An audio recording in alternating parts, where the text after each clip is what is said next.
These 58 square meters of mirrors produce the same amount of thermal energy as 50 square meters of similar solar collectors, but my solar station is 10 times cheaper.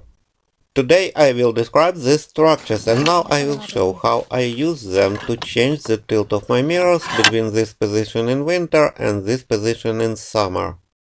But you can use these structures to increase your solar panel's electricity production by up to 5% per year due to the fact that this is their position for the summer when the sun is high, this is their position in spring and autumn, and this is their position for the low winter sun. Also, your solar collectors will also noticeably increase their heat production if their tilt changes between this summer position and this winter position.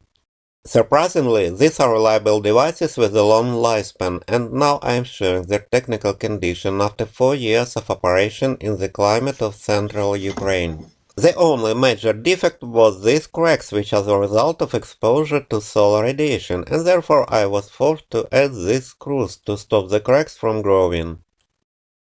Also, I noticed that these two screws broke, but similar screws in other places did not break.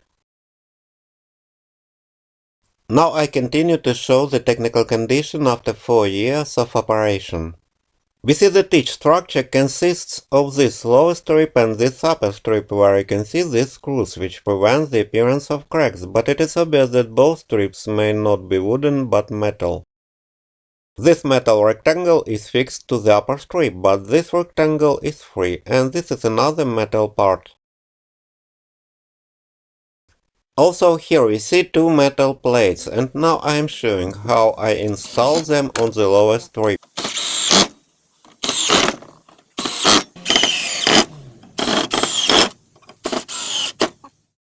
This is the installation of that metal pin to the top of the lower strip.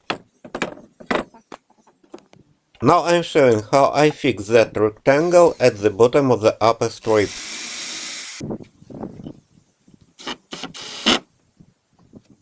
This is the final assembly of the structures. Maybe one of my future videos will show how I made these metal parts and strips.